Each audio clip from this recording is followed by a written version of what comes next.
les années 80, je me souviens d'interviews de gens qu'on interviewait dans la rue qui disaient ah mais moi ce politique je ne le connais pas, mais ses idées je les trouve bizarres. Ou alors d'autres disaient moi j'ai rien contre lui, mais ses idées je les trouve pas mal. C'est-à-dire qu'on n'attaquait pas la personne, on attaquait juste ses idées. Il y avait un respect. Pourquoi ? Parce qu'à cette époque-là, tous les politiques se comportaient d'une manière qui imposait un minimum de respect. Moi aujourd'hui ce que je vois, c'est qu'il y a des politiques qui ont des idéologies, c'est parfait, c'est normal, c'est leur fonctionnement d'avoir une idéologie. Bon, la problématique de l'idéologie, c'est quand elle est couplée au melon, c'est quand elle est couplée à l'orgueil.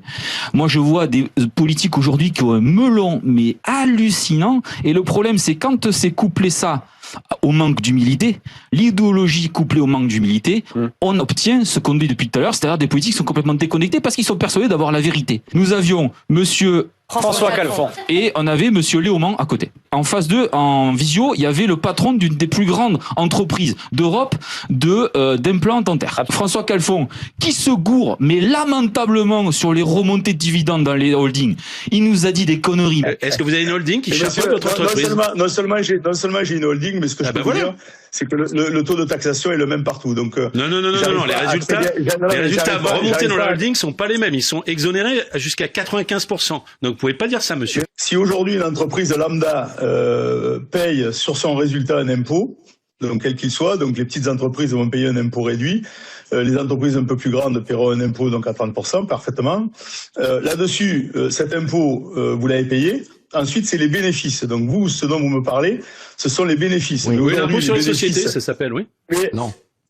Mais non, mais vous racontez n'importe quoi. Et à côté de ça, on a monsieur Léaumont, qui, sincèrement, a été d'une virulence, limite insultant, avec ce monsieur qui ne demandait rien que d'intervenir et que de donner une info ou deux.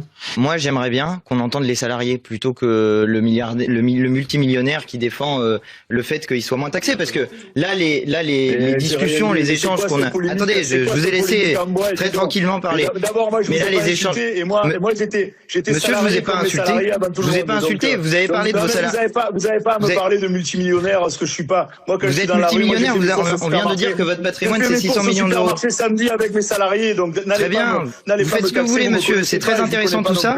C'est très intéressant tout ça, mais admettez qu'une fois de temps en temps, on dise que la richesse, c'est les salariés qui la produisent et pas les très intelligents qui font mieux que tout le monde. Ça, c'est l'idéologie couplée avec le manque total d'humilité, et ça en fait des gens qui croient qu'ils ont la vérité absolue et qui sont en train d'imposer avec un ton péremptoire à tout le monde leurs idées